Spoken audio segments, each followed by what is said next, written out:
What's good, guys? Fantasy Joe back here with some more fantasy football content. Today, I am breaking down the wide receiver class, the rookie class for 2023, talking who can be fantasy relevant, who can break out, all that stuff.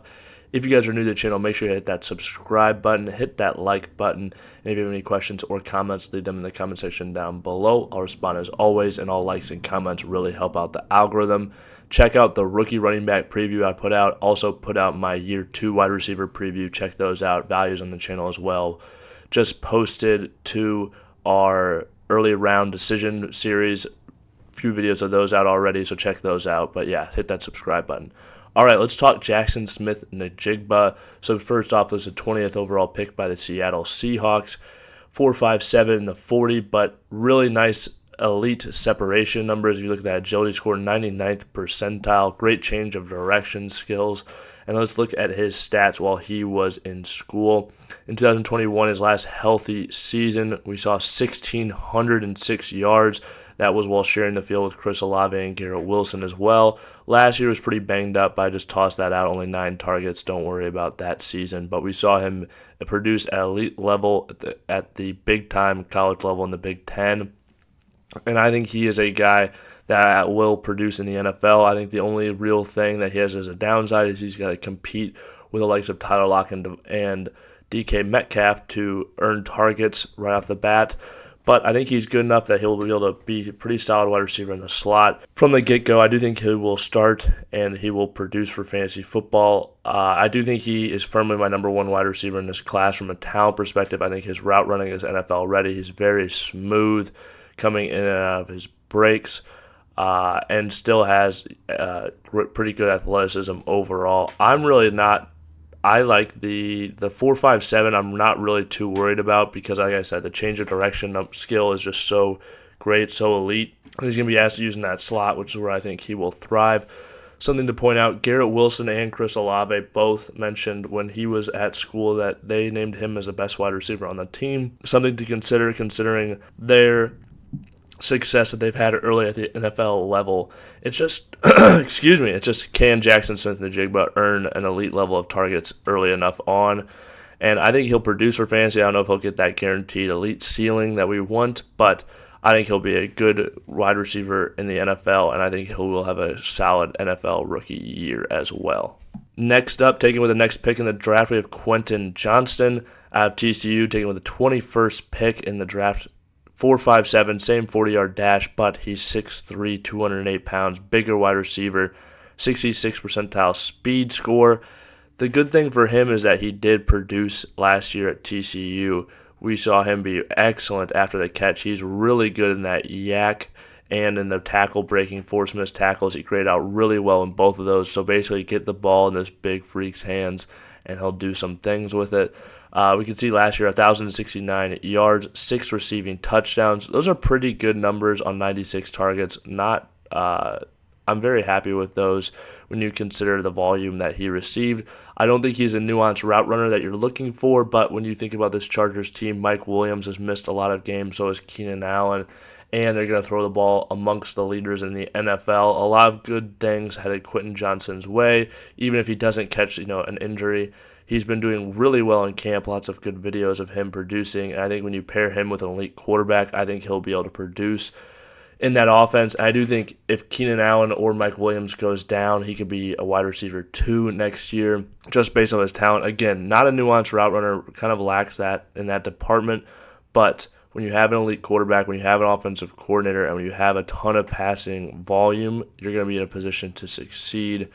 I really like Quentin Johnson and where he's going for next year. Next up, we have Zay Flowers. He ran a 4.42, 88th percentile in the 40-yard dash. His speed score not as good. He's a small receiver at 5'9", 182. But you see that college dominator down there, 46.7%, which is absolutely ridiculous. 94th percentile, almost a 30% target share in college as well. Really good player at Boston College. This last year, he had 1,000 yards, 12 receiving touchdowns. Great change of direction ability, in my opinion. He has speed, and he has the ability to run NFL routes. Watches a ton of Antonio Brown film, which I think is a good thing. He's just a master of the position. Antonio Brown is. Not saying Zay Flowers is there yet, but I think he is a great talent, and I think he was definitely worth a first-round pick. Excelled at the Senior Bowl last year. Heard a lot of good hype out of him there, which is you're basically going against guys that are close to NFL talent as far as the college players that have a good chance of making it to the league. So when you do well there, it says something about your level of competition. I like Zay Flowers, and something that's good for him this year is that Baltimore, with their new offensive coordinator, Todd Monken, they're going to be throwing the ball a lot more than they were in previous seasons. I do think he could also earn the number 2 spot behind Mark Andrews as far as targets go in this offense. I think he could be better than Bateman. I think he could be better than Beckham. Obviously, it's a crowded room, but he's a young player who's looked great on film, and they spent a first-round draft pick on him. Rashad Bateman hasn't been what they wanted him to be. He's also been banged up, but even if Odell is solid, I think Zay Flowers could still be the best wide receiver on this team, and he'd probably be the guy I'd be taking my shot on when you consider ADP as well as upside. Okay, next up we have Jordan Addison. He went with the 23rd pick in the first round, 5'11", 173, 4.49 the 40. Not a bad time, but again, not a big wide receiver. I think Jordan Addison is a good route runner in the NFL level. I think he's good at getting open. Struggles a little bit against press. That's something to be considered. If you look at his sophomore year, had 1,593 yards, 17 receiving touchdowns, was the Blitnikoff winner his sophomore year at Pitt.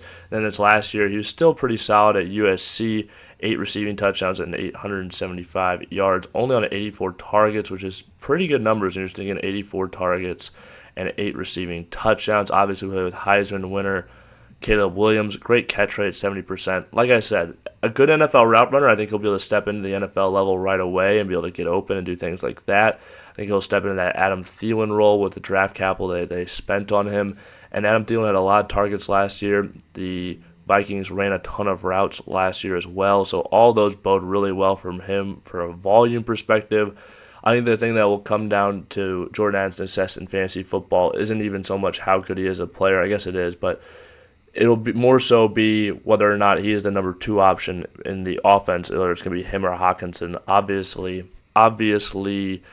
Justin Jefferson's going to be the number 1 option, and you're hoping for him to get that number 2. If he could get 115 targets, I think he's got a decent shot at 1,000 yards. I'd probably project him for like 800 or 900 yards his rookie year, which not bad by any means, but maybe not a massive difference maker for fantasy football.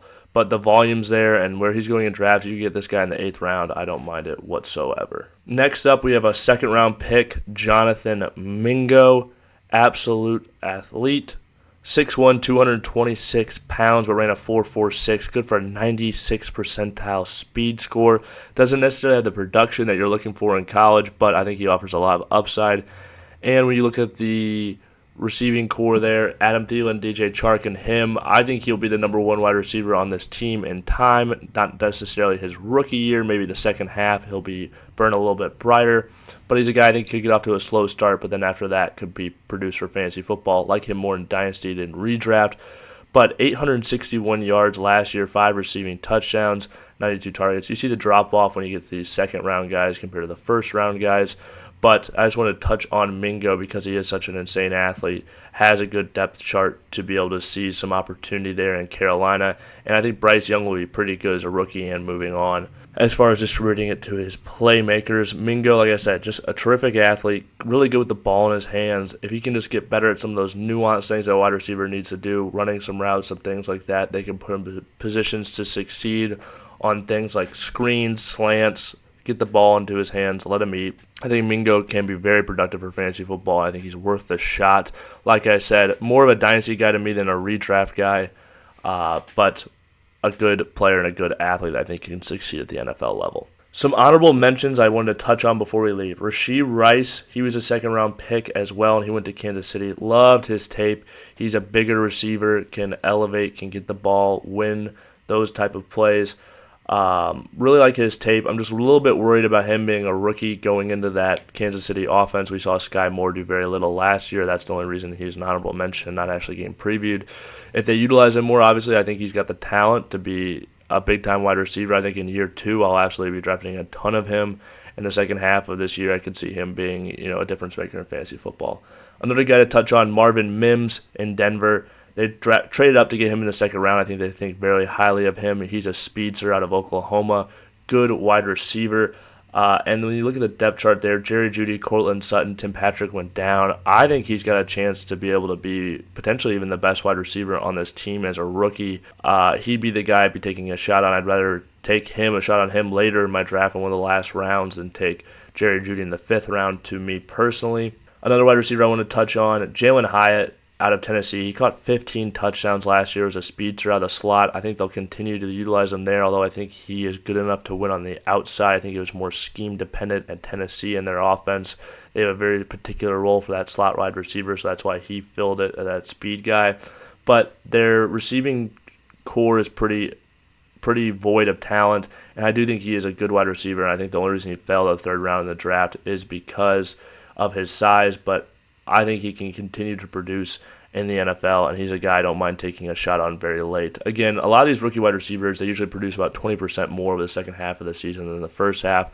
That's something to definitely keep in mind as draft season gets closer. You might take some of these guys, you might see them go to waivers, but that second half of the season, it might be a good idea to pick some of those guys up. That's when a lot of times they produce for fantasy football. If you guys have made to this point in the video, please hit that like button, hit that subscribe button, and if you have any questions or comments, leave them in the comment section down below. I'll respond as always, and those likes and comments really help out the algorithm, so I would appreciate it.